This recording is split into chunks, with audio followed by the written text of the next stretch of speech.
ratito. Ya, vamos a comenzar entonces. ¿Se ve bien la pantalla, chicos?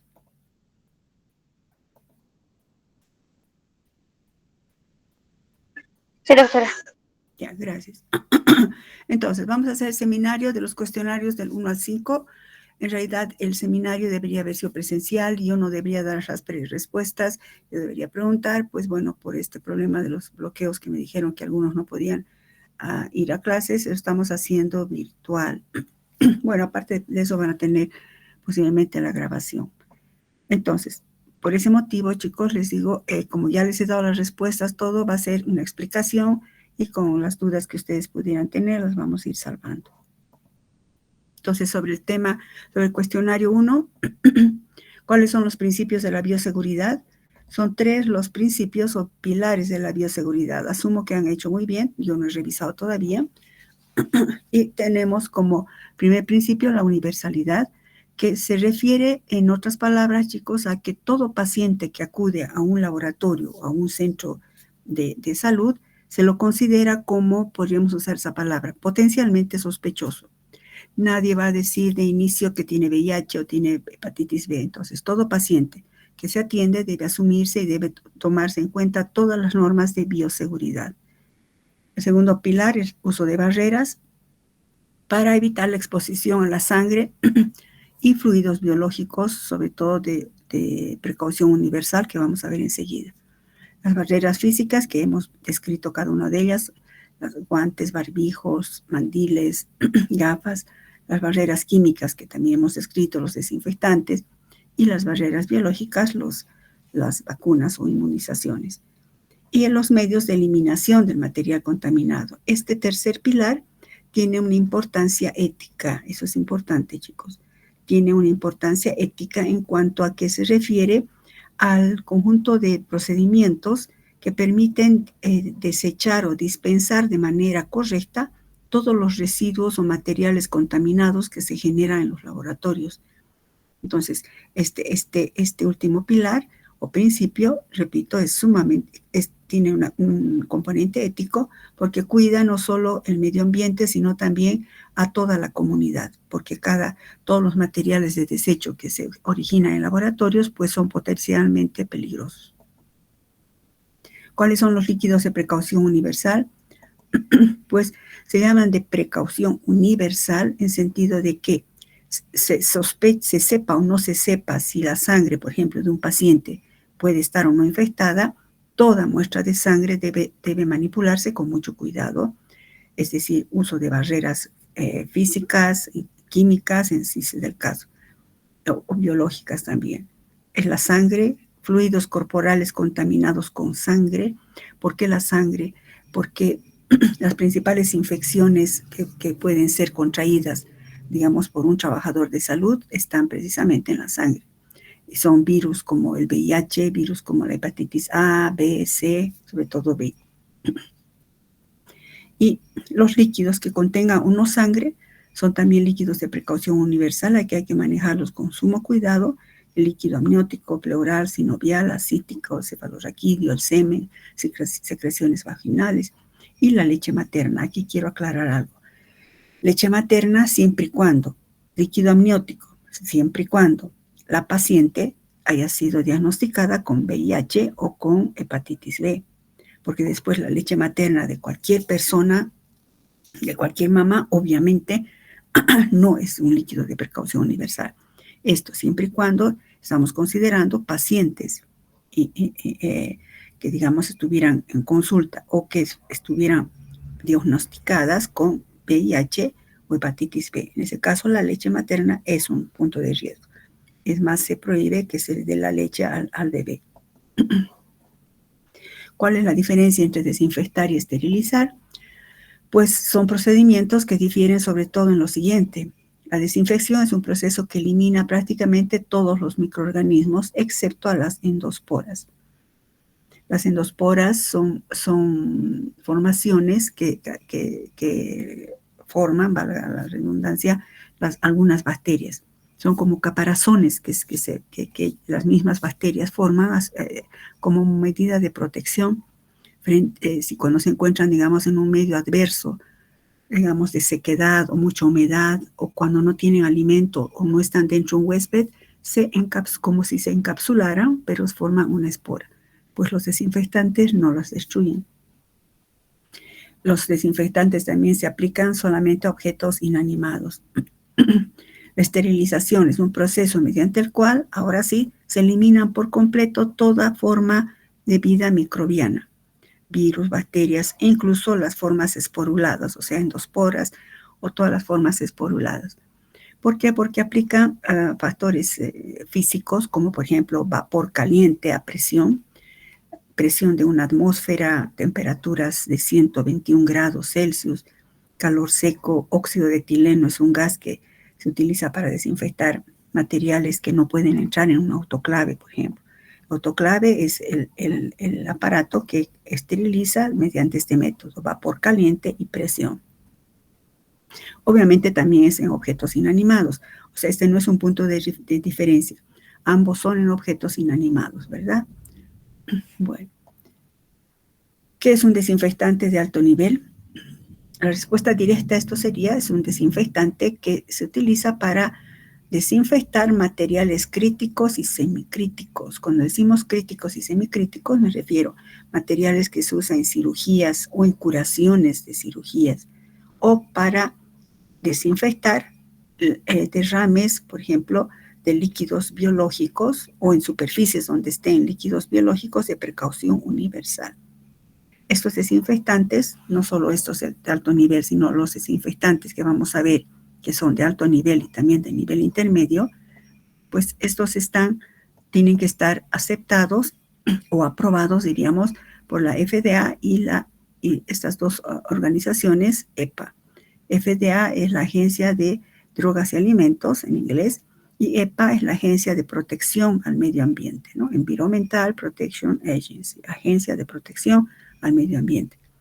Estas entidades no solo garantizan la efectividad de estos desinfectantes, sino que también garantizan que no hagan daño al medio ambiente. Tenemos todos estos, los desinfectantes de nivel intermedio, también se utiliza más para materiales semicríticos y limpieza de superficies. El etanol estaría en la lista, el 70% que hemos usado, recuerdan, en la pandemia. Y algo que quiero sobresaltar acá es el hipoclorito, que está presente tanto como desinfectante de alto nivel como desinfectante de nivel intermedio. ¿De qué depende? Depende de la concentración. Cuando está concentración alta, como por ejemplo 5.000 ppm, significa partes por millón, ¿verdad? ¿Saben? Cuando está a 5.000 partes por millón, actúa como desinfectante de nivel alto. Cuando está a una concentración más baja de 1.000 partes por millón, actúa como desinfectante de nivel intermedio. Y es muy utilizado, hemos usado también mucho en la pandemia, recuerden. ¿Cuál es la acción desinfectante del hipoclorito? ¿Cómo actúa? Conocer la acción de todos, no solo del hipoclorito, de todos los desinfectantes, su mecanismo de acción, cómo actúa, es importantísimo, porque eso mismo nos va a ayudar a comprender por qué debemos prepararlo de una manera, cómo debemos conservar ese desinfectante, etc. Por ejemplo, en el caso del hipoclorito de sodio, la actividad biocida, porque el hipoclorito de sodio es un biocida, es decir, que mata bacterias, mata virus. La actividad biocida depende de la formación del ácido hipocloroso no disociado y de la liberación de cloro libre. ¿Cómo se forman estos compuestos? Cuando disolvemos el hipoclorito de sodio con agua, por ejemplo, a 5.000 partes por millón, si disolvemos en agua se disocia en el anión hipoclorito y el catión sodio. El pH del agua tiene que ser ligeramente ácido y entonces el hipoclorito reacciona con los protones del medio y forma ácido hipocloroso, que a su vez con el ácido clorhídrico que se forma en esta ecuación, pues forma finalmente cloro activo. Estos dos son los componentes activos responsables de la acción desinfectante. Además vemos, ¿verdad?, la importancia de siempre diluir el hipoclorito. Podríamos pensar que el hipoclorito, por ejemplo, tal cual, así concentrado es mejor. Pues no, no es mejor, porque si no lo diluimos, no se activan, no se forman estos dos componentes activos. Y otra cosa más, las soluciones de hipoclorito, esto es importante, las soluciones de hipoclorito deben prepararse como máximo 48 horas antes, o mejor 24 horas antes, o en el momento de uso. Porque si los preparamos con mucha antelación y los dejamos un mes, 2 semanas, una semana, a medida que vamos usando, el cloro se va saliendo porque es un gas. Entonces va bajando la capacidad biocida del hipoclorito. Entonces siempre preparar un día o 2 días antes, máximo, diré máximo, y dejar los recipientes siempre bien cerrados para que no se vaya perdiendo el cloro. Es uno de los agentes biocidas, ¿no? Les había puesto también esto, que es una vacuna. Yo sé que no han visto todavía inmunología, nada más porque hemos visto que la inmunización es una barrera importante. ¿Qué es una vacuna? Su composición. Una vacuna, de un modo muy general, muy sencillo de explicar, no podemos entrar en profundidad, es una suspensión de microorganismos que han sido atenuados. Cuando decimos atenuados es que se le ha bajado su capacidad virulenta para poder ser inyectado, digamos, o incluso en gotas, ¿no? Se ha bajado su capacidad virulenta. ¿Para qué? Para que pueda formar anticuerpos, pero que no infecte al paciente. O pueden estar muertos, pero se mantienen ciertas estructuras biomoléculas o ciertas biomoléculas que puedan ser capaces de producir anticuerpos en el paciente. O las últimas vacunas de subunidades, es decir, las recombinantes, que solamente se extraen ciertos polisacáridos, ciertas proteínas que son antigénicas, es decir, que son capaces de formar anticuerpos, y se inyectan esas sustancias. ¿Para qué se administran? Pues todos sabemos que se administran para estimular el sistema inmunológico, generando inmunidad adquirida. ¿Cómo? Pues todas estas combinaciones, estos virus o bacterias atenuadas, lo que hacen es producir anticuerpos. Y obviamente los anticuerpos previenen las enfermedades o en algunos casos incluso ayudan a tratar enfermedades infecciosas. De ahí que es importante que una persona, un estudiante o un trabajador de salud siempre tenga el paquete de vacunas al día para trabajar en un hospital. Así, por ejemplo, una de estas pruebas es la prueba de la tuberculina, que les había dicho que explique en qué consiste. Es una prueba que se utiliza para determinar si una persona ha estado expuesta al bacilo. No es que tiene tuberculosis, no es determinante, pero nos indica si ha estado expuesta en algún momento al bacilo de la tuberculosis. La prueba de la tuberculina también se llama prueba de Mantoux, apuesto que estoy segura que han hecho muy bien esta respuesta, y consiste en inocular al paciente 0,1 mililitros de DPP. DPP es la sigla o la abreviatura de derivado proteico purificado o tuberculina. Es decir, el nombre, digamos, más técnico, científico de la tuberculina es derivado proteico purificado. Y consiste, como su nombre indica, en un extracto de proteínas que son antigénicas de este bacilo, el Mycobacterium tuberculosis, que es el bacilo que causa la tuberculosis. Ustedes van a hablar de esto también en microbiología al año. Se inyecta 0,1 mililitros de manera, digamos, de forma subcutánea, y 48 a 72 horas se pide al paciente que vuelva, y personal calificado va a medir esto, la zona de infiltración o eritema, como una zona hinchada, no esta zona, sino esta zona hinchada. Si mide 10 milímetros, se dice prueba de tuberculina positiva. Por ejemplo, solo está rojo, pero no hay este eritema, este hinchazón. Entonces, esto es negativo y esto es positivo. ¿Y qué significa tuberculina positivo? Significa esto, que esa persona ha estado expuesta en algún momento al bacilo de la tuberculosis. Van a ver ustedes al año en inmunología que nosotros tenemos varios tipos de linfocitos, entre ellos los linfocitos T de memoria, que si alguna vez la persona ha estado en contacto con el bacilo de la tuberculosis, al momento los linfocitos T de memoria se llaman, recuerdan y dicen, este antígeno lo conocemos, y empiezan a formar en la zona una infiltración de respuesta inflamatoria. Entonces, eso indica nada más que ha estado expuesta o que puede estar con una tuberculosis latente o que puede haber sido vacunado. Entonces, para eliminar todo eso, o sea, desechar o tener certeza de alguno de los puntos, se piden otros exámenes como radiografías de tórax y otros análisis. Sí, son pruebas que se deben hacer, sobre todo en nuestro país, que es donde la tuberculosis es endémica. ¿Cómo actuaría en las siguientes situaciones? Poner énfasis en actitudes y valores, les he puesto. Al realizar una práctica de laboratorio, usted derrama accidentalmente ácido nítrico. ¿Cómo actuaría? ¿Cómo actuarían, chicos? ¿Qué harían? Se ha derramado ácido nítrico. El ácido nítrico es muy corrosivo. Es ácido nítrico PA. O sea, es muy corrosivo y pues peligroso. ¿Qué harían? ¿Quién quiere responder? Dime, Rocío. Sería neutralizar con una base, por ejemplo, sería con bicarbonato. ¿Ya? ¿Qué más, pero? Rocío, nada más neutralizo, le echo ya. Cuando respondan, chicos, respondan completo. También, doctora, aparte de neutralizar con el bicarbonato de sodio, que es cuando es corrosivo un ácido, sería de tirarlo con un papel y llevarlo a un basurero que es biológico. O sí, eso sería. Bueno, a ver, más o menos están las respuestas, chicos. No sé cómo han respondido, no he revisado todavía. A ver, primero tiramos con un papel, esa parte no quiero olvidarme, y no echamos a un basurero con residuos biológicos, porque esto no es biológico. Cuidado con eso, chicos. Cuando se derrama cualquier ácido, bueno, aquí he puesto ácido nítrico, lo primero que habría que hacer es actitudes, ¿verdad? Avisar al responsable o al docente y a los compañeros, porque si se derrama algo y te vas a buscar un bicarbonato, alguien se puede acercar y se quema la mano, se quema el brazo, ¿verdad? Entonces, primero se avisa al responsable o a los compañeros.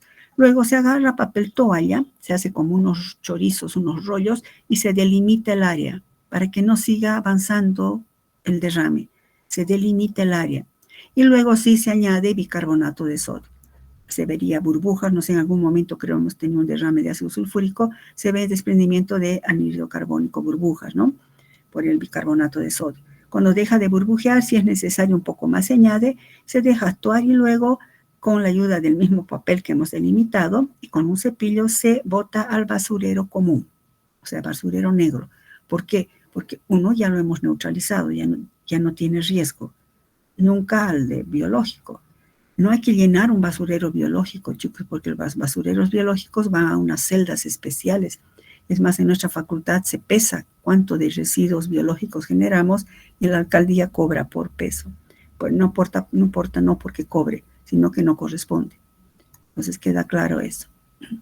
Usted debe preparar 100 mililitros de una solución de hipoclorito, 0,5%, para desinfectar un derrame biológico, ¿no? En anteriores clases alguien me decía, y luego limpiamos con un desinfectante. No, esto no es un derrame biológico. Luego de retirar se lava con agua y jabón y listo, ahí acaba el problema. Ahora sí, ¿cómo preparamos una solución de hipoclorito 0,5% para desinfectar un derrame biológico? Eso es otra cosa. Tenemos en el laboratorio hipoclorito al 5%. Realice cálculos. Esto asumo que lo han hecho bien, sencillo, ¿verdad? Hipoclorito al 5%, usamos esta ecuación. La concentración del frasco inicial es 5%, no sabemos qué volumen vamos a sacar. La concentración que deseamos es 0,5 y el volumen 100. En las diapositivas que les he mandado, chicos, me equivoqué, puse 0,1 acá, ¿no? Bueno, lo corrigen, no es nada del otro mundo eso. Una vez que calculan, ¿cómo van a preparar? Como estamos en porcentajes, chicos, tiene que ser siempre en probeta. Entonces, colocamos un poco de agua, luego los 10 mililitros y luego lo enrasamos a 100. ¿Qué precauciones de seguridad química?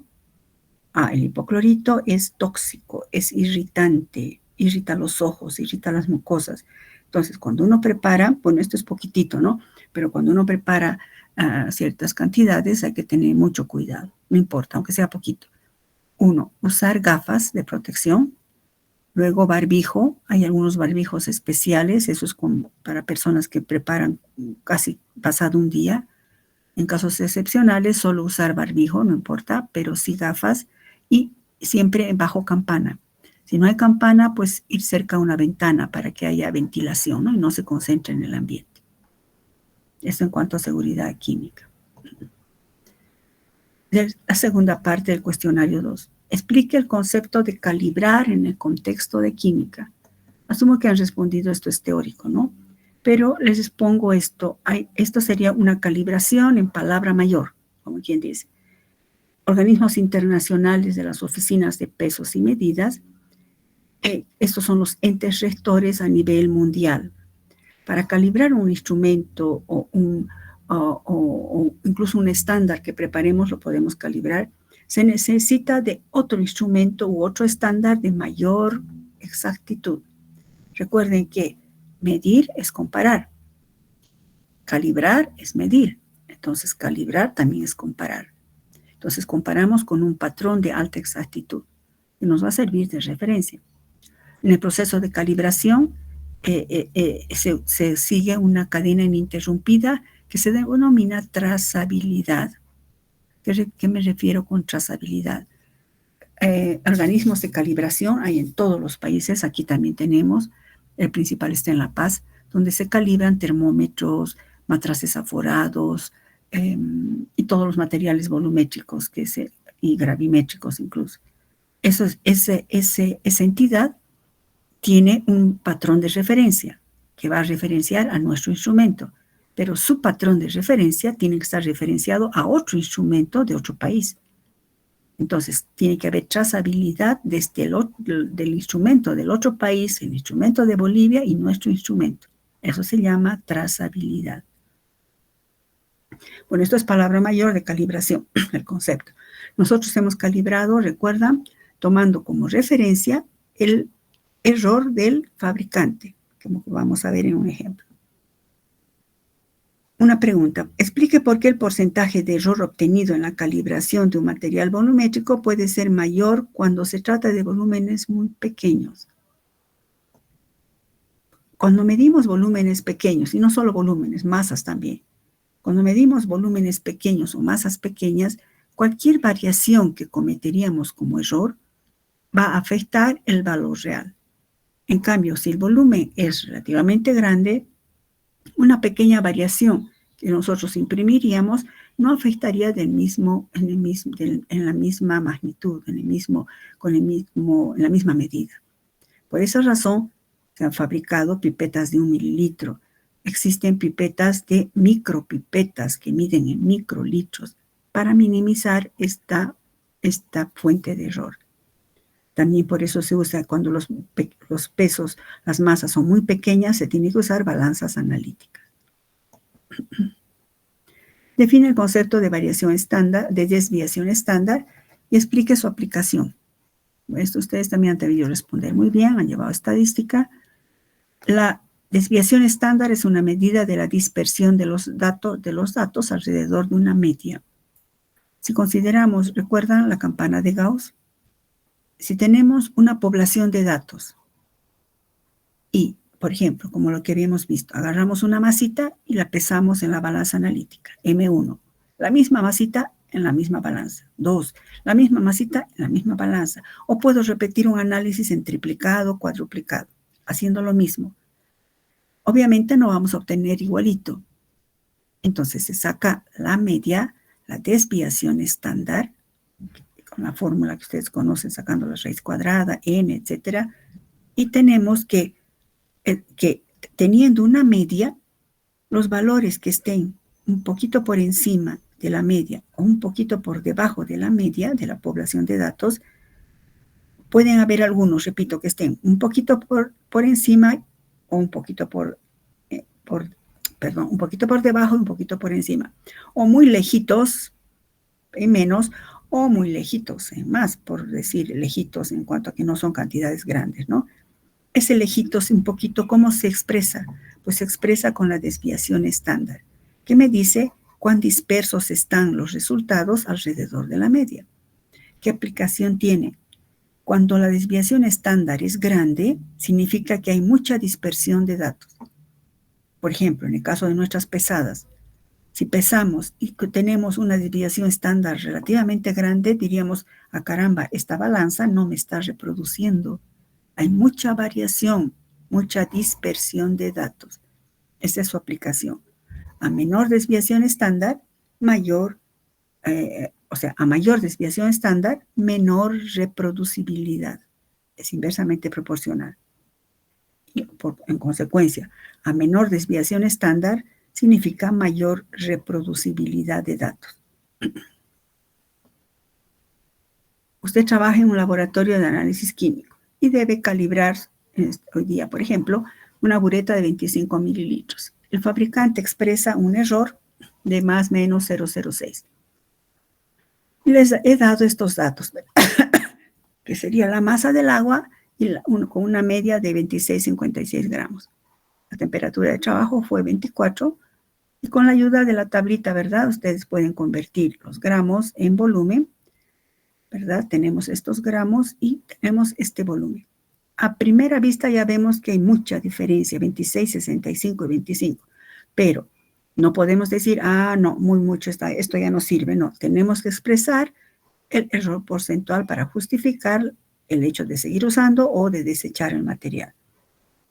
Y el error porcentual, saben que tiene esta ecuación simple, y para poder sacar conclusiones, si sacamos el error porcentual, tendría que conocer el error porcentual del fabricante. ¿Y de qué voy a partir? Partimos del error del fabricante. ¿Qué significa? 25 más menos 0,06. Significa que el fabricante me dice, esta bureta me mide volúmenes que van entre 25,06 o entre 24,96. Este rango de confiabilidad me da el fabricante. Y entonces, ¿pero cuál será el error porcentual del fabricante? Será 25, que sería el dato teórico para el fabricante. Este sería el dato que él ha sacado. Y esto nos da un error porcentual de 0,25. El fabricante me muestra un error porcentual de 0,25. Ahora tengo, recuerdan la calibración, un punto de referencia o de comparación. Calculamos el error porcentual de nuestra práctica. El dato teórico no va a ser 25 porque ese ha sido el valor del fabricante. El dato teórico va a ser este valor que considera correcto el fabricante, 25,06, menos lo que hemos sacado, lo que hemos sacado sobre el verdadero del fabricante. Nos da 6,3. Obviamente esto es un error enorme, ¿no? Conclusión, obviamente no quepa la menor duda que esa bureta ya no sirve según el ejemplo. En el control de calibración de la balanza analítica se obtuvieron los siguientes datos. En este caso, en el cuestionario les dije que usaran los datos que les di en las prácticas, que yo me inventé ese rato, porque obviamente no tenemos balanza analítica, ni vamos a estar pesando 10 veces lo mismo, ¿no? El tiempo no nos da. Aquí lo importante es que sepan cómo se realiza esta prueba. Tenemos un conjunto de datos, sacamos la media y calculamos la desviación estándar. Podemos sacar su coeficiente de variación también, que es menor a 1, aparentemente está bien. Y lo llevamos, les había dicho, grafiquen en un papel milimetrado o en Excel, no sé cómo habrán hecho en su informe. Y en nuestra referencia es la media y colocamos más una desviación estándar que hemos calculado previamente y más 2 desviaciones estándar. Y por debajo de la media, una desviación estándar menos o 2 desviaciones estándar menos. Esto me está asemejando a la curva de Gauss. Tenemos la media y todos los datos han ido colocando, asumo, como si esto fuera una ordenada y esto la abscisa. Se va colocando los puntos. Si obtenemos un gráfico, por ejemplo, de este tipo, que está indicando que los datos se están dispersando alrededor de la media, es decir, que hay reproducibilidad. En cambio, un gráfico, por ejemplo, de este tipo, indicaría que no hay reproducibilidad. En consecuencia, esa balanza está descalibrada. Esto hemos visto también en la parte de introducción teórica. Otro ejemplo que va a reflejar la importancia del error relativo porcentual. La balanza de nuestro laboratorio ha sufrido un desplazamiento del cero. La variación es de 0,2 gramos. Para determinar el error, usted pesa 2 cuerpos. A ver, agarramos un cuerpo que pese certificado en otra balanza 0,8 gramos, el cuerpo A. Y un cuerpo que le llamamos cuerpo B, 10 veces más pesado, 8 gramos, que lo pesamos en una balanza certificada. Pero en nuestra balanza, el cuerpo A, en vez de pesar 0,8, resulta que pesa 1. Y el cuerpo B, en lugar de pesar 8, pesa 8,2. De ahí sacamos que la desviación o la variación, el desplazamiento del 0 está en más 0,2. Imaginemos, entonces, yo informo al jefe. Mire, jefe, se ha desplazado la balanza, hay que llamar para calibrar. Hágame un informe, me dirá el jefe, haga un informe de cuál es el error porcentual de la balanza para justificar y llamar al ingeniero que cobra una barbaridad. Entonces, vamos a calcular el error absoluto y el error porcentual. Calculamos el error absoluto del cuerpo A. ¿Cuál sería? ¿Recuerdan? El error absoluto es dato obtenido en la práctica menos la media o dato teórico. El dato obtenido en la práctica es 1 y 0,8 es la referencia. La diferencia, recuerdan que es valor absoluto, no tiene signo, ¿no? Es 0,2 del cuerpo A. Del cuerpo B, que es 10 veces más pesado, tenemos 8,2 y 8.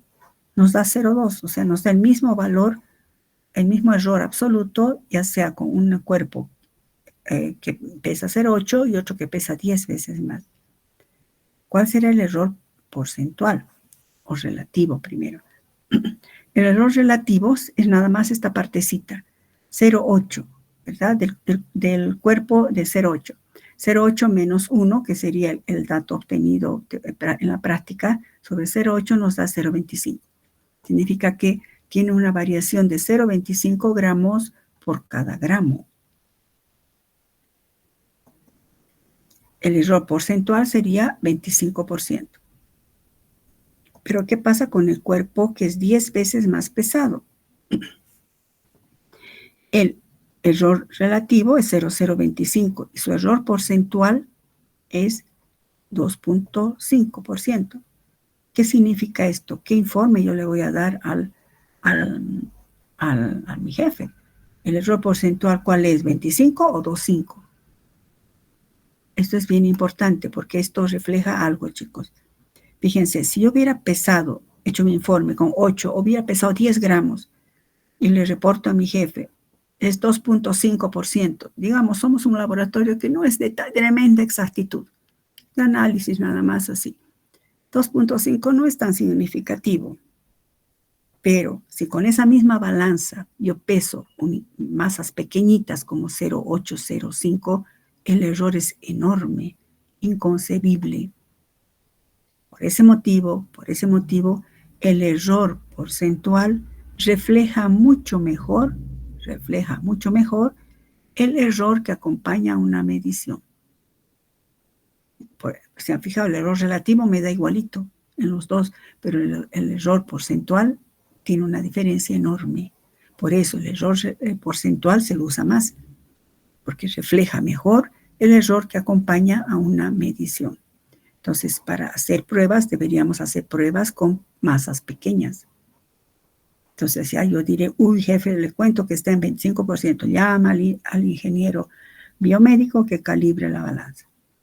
Porque si yo reporto esto, luego vienen algunas muestras pequeñas con un error tremendo, cargos, me cuesta mi puesto incluso, ¿no? Chicos, bueno, eso queriendo entrar a la realidad.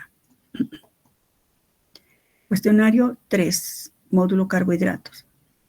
Sobre la reacción de Molich, escriba las ecuaciones químicas de la reacción de Molich indicando el mecanismo de reacción. ¿Por qué les he pedido esto, chicos?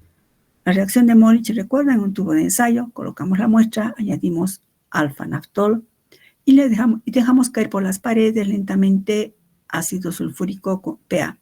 En la interfase, si es que hay carbohidratos, se forma un anillo de color violeta. La pregunta es aquí, ¿qué es ese anillo de color violeta? ¿Por qué se ha formado? ¿Qué ha ocurrido en el tubo de ensayo? Pues eso ha sido planteado por Molich. Molich ha planteado estas ecuaciones, ha hecho todo esto que yo voy a hacer ahorita, no que se le ha ocurrido un día despertar, he dicho, a ver, hoy día voy a hacer mi reacción de Molich, hoy día le voy a poner, no, ha craneado cómo podría ser. Entonces, tenemos una molécula de carbohidrato. Cuando colocamos en solución, recuerdan, por los enlaces sigma, se curva la molécula. Como tiene varios grupos oxidrilo, sabemos por química orgánica que si le añadimos ácido sulfúrico, este es deshidratante.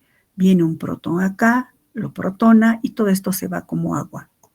Y entonces esto se forma un carbocatión, ya no he colocado eso, ataque nucleofílico y formará el omega hidroximetilfurfural. Primero pasando por esto, ¿no? Fíjense, tenemos más oxidrilos. Otra vez dona un protón el ácido sulfúrico, se deshidrata. Este también y por eso forma los dobles enlaces.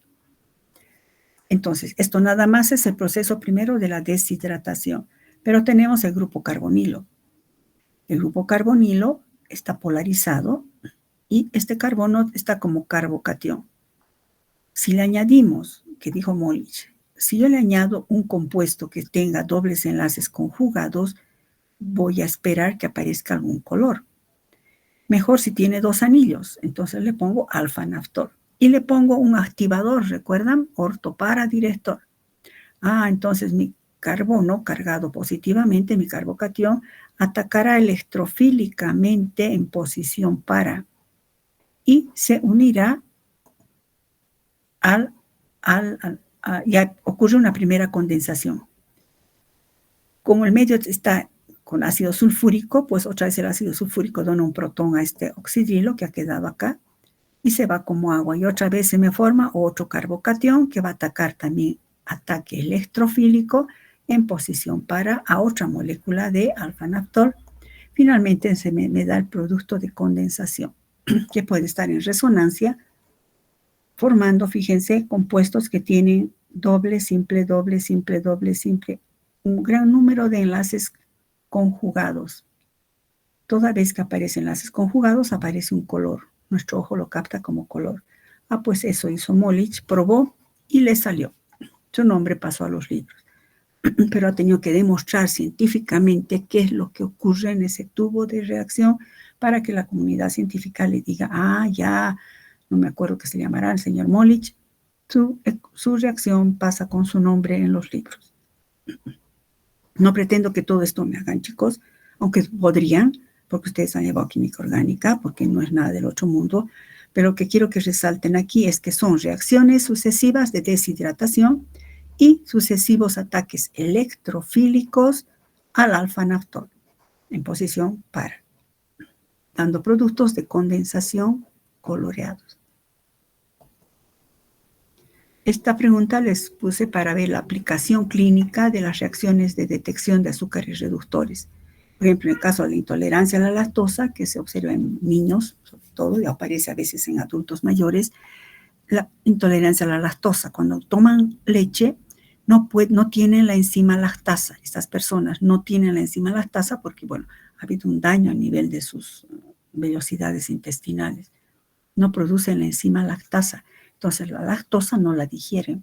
La lactosa baja el pH de las heces. Al estar el pH ácido, irrita, produce diarrea, dolores abdominales y en bebés o niños puede producir deshidratación. Entonces, hay una prueba en laboratorio que detecta lactosa. ¿Cómo detectar la lactosa? Usando un reactivo que detecte azúcares reductores, porque la lactosa es un azúcar reductor. ¿Por qué? Ya lo saben. Y se utiliza reactivo de Tromer o reactivo de Benedict. La técnica no importa ahorita, 0,2 mililitros más 2,5 no. Y si nos da el color rojo ladrillo típico, decimos en las heces hay azúcares reductores después de que ese niño o ese adulto mayor ha tomado leche. En consecuencia, tiene intolerancia a la lactosa. Tendrá que sustituir la leche por otro producto. Explico utilizando ecuaciones químicas cuál es la función del hidróxido de sodio. Bueno, esto creo que lo hemos hecho ya en teoría, en la introducción teórica, en todo momento, chicos. Lo que se forma es el endiol, ¿verdad? Aprovechando la acidez del hidrógeno alfa. Esto, se aprovecha la acidez del hidrógeno alfa de la molécula del carbohidrato, que en medio alcalino favorece la formación de este intermediario en diol, que es mucho más reductor que la molécula original. ¿Por qué es más reductor? Porque es capaz de donar un hidruro, fíjense en mi cursor. Un hidruro es muy reductor. Explico utilizando la estructura química del azul de metileno cómo ocurre la reducción del colorante. El azul de metileno, cuando está oxidado así, es de color azul. ¿Por qué tiene color azul? Nuevamente, porque hay dobles enlaces conjugados. Doble, simple, doble, simple, doble, simple, doble, simple, doble. Y este nitrógeno está con carga positiva. Está como amonio.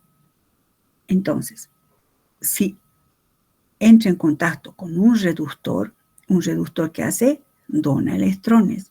Pero no dona electrones saltando los electrones, hemos dicho, los dona en forma de átomos de hidrógeno o de hidruro. En este caso, un hidruro, 2 protones, 2 electrones equivale a un hidruro, pero también corresponde 2 protones, 2 electrones equivale a 2 átomos de hidrógeno. Bueno, pues en este caso, el hidruro se posicionaría en este nitrógeno. Ustedes dirán, ¿por qué? Si esto ya está con 2, 4, 6, 8. Pues es posible porque esto puede entrar en resonancia. ¿Y por qué puede entrar en resonancia? Porque este nitrógeno está con carga positiva. Entonces viene el hidruro, se posiciona, pero inmediatamente este par de electrones salta acá, luego este salta acá y este salta acá. Entonces ya no tendrá carga positiva el nitrógeno y aquí se ha roto la conjugación. Entonces desaparece el color azul a nuestros ojos. Es la forma reducida. No pretendo que hagan toda esta ecuación y aprendan de memoria a escribir el azul de metileno, pero sí en qué se basa. Se basa en que el azul de metileno puede ser reducido por un hidruro gracias a que puede ocurrir resonancia en su estructura, debido a la presencia de un nitrógeno con carga positiva. Eso sí es importante saber como bioquímicos, chicos. Explica el término sacarosa invertida. Se utiliza mucho a nivel comercial este término. ¿Recuerdan cuando hemos visto la reacción de hidrólisis de la sacarosa? Hemos dicho reacción de hidrólisis o inversión de la sacarosa. Hemos puesto en sus diapositivas, fíjense, dice, la enzima que hidroliza la sacarosa se llama invertasa. O sea, este término de inversión es muy usado.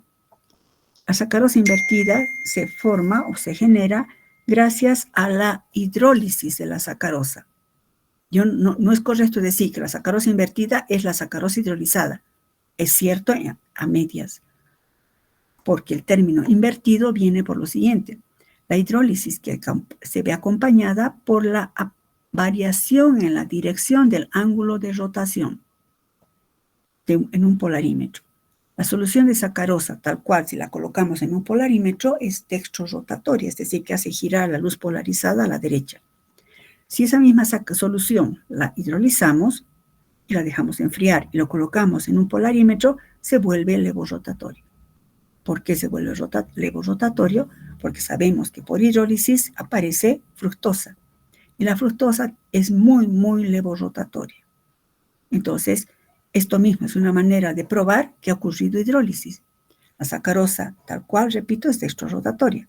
Pero después de que la hidrolizamos, se vuelve levorotatoria. Así estamos demostrando que ha habido hidrólisis.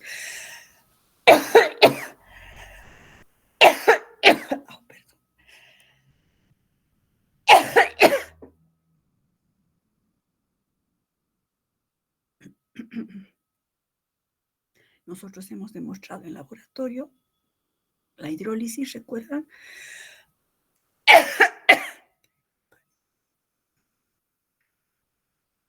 Realizando primero neutralización y reacción de Tromer y Selivanov, ¿recuerdan?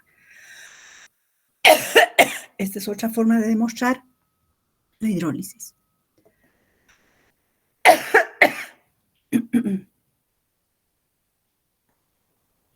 La hidrólisis de la sacarosa no solamente tiene importancia académica, chicos, también tiene aplicaciones industriales.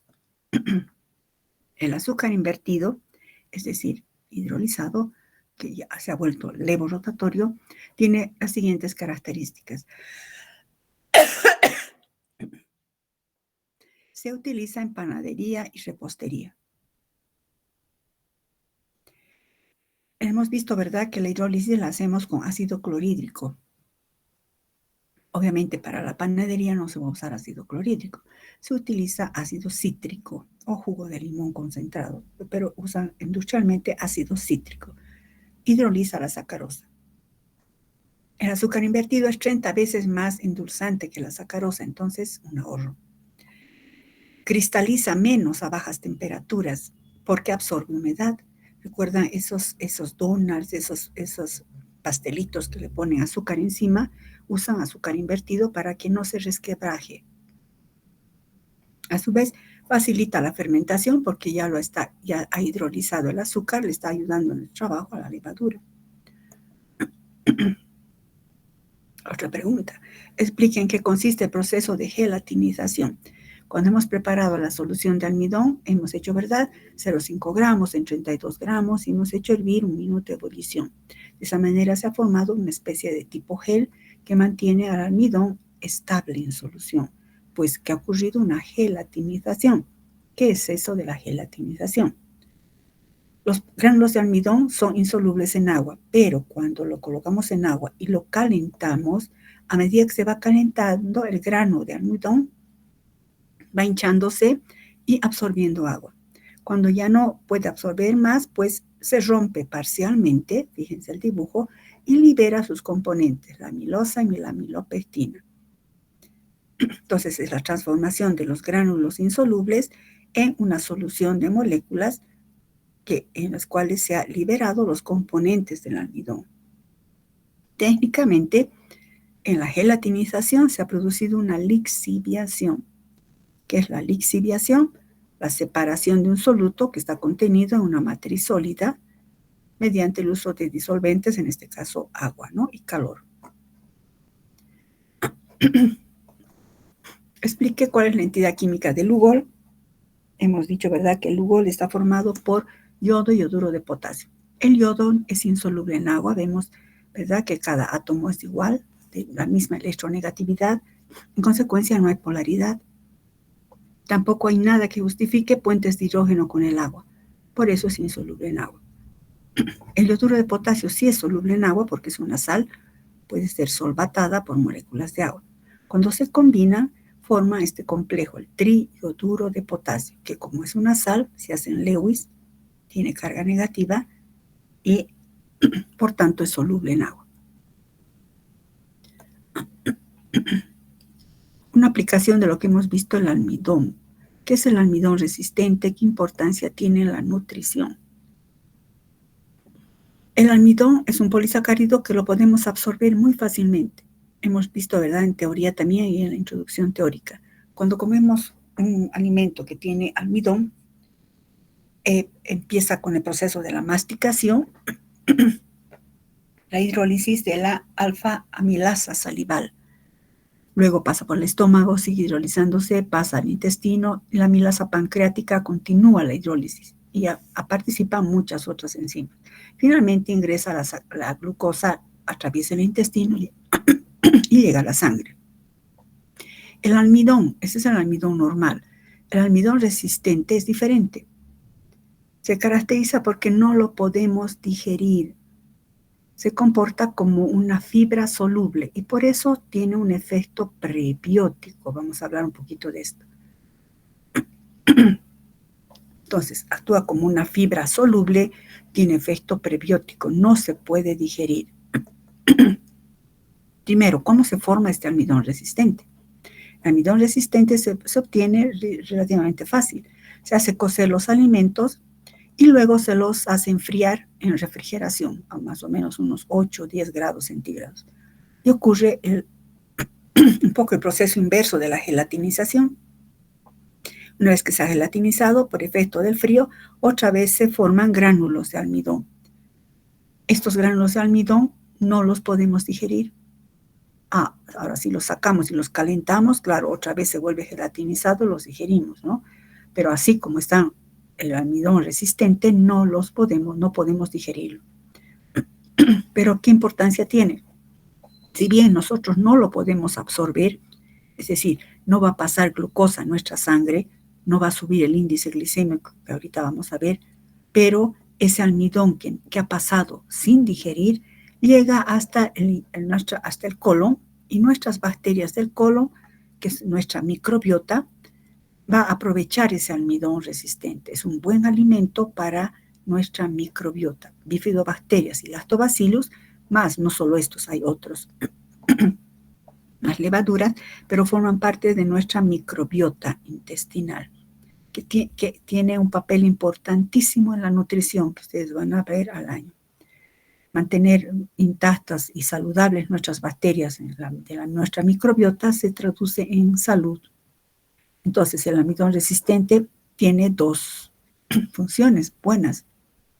Una, que alimenta a nuestra microbiota. Dos, al no absorber, puede formar parte, digamos, de una dieta, en la que, digamos, uno puede comer un arroz frío, una papa fría, y el día siguiente, si es que no tiene alergia, ¿no? Cuidado, hay personas que son alérgicas. O un pan enfriado en el refrigerador y comer al día siguiente, no va a subir igual el índice glicémico. Bueno, se usa a veces para bajar de peso o para personas que tienen diabetes. Si bien el consumo de carbohidratos es necesario, pero el consumo excesivo no es bueno para nadie, y mucho menos para personas con ciertas patologías como diabéticos o prediabéticos, o personas que tienden a engordar, ¿no? Obesidad. Hay un concepto importante para controlar esto, es el índice glicémico de los alimentos, de los carbohidratos. El índice glicémico, ¿qué es? Mide la rapidez con la que un alimento eleva los niveles, cambien esto por favor por glucosa. El índice glicémico mide la rapidez con la que un alimento eleva los niveles de glucosa en sangre. ¿Cuán rápido sube? Porque cuando sube rápido, inmediatamente pasa al hígado, forma glucógeno, y el exceso, ¿dónde va? Se va al tejido adiposo. Por eso el exceso de azúcares, carbohidratos simples, almidón, harinas blancas, eleva el peso. Puede traducirse en obesidad. Los valores máximos son de 100. ¿Quiénes tienen esto? La glucosa, la miel.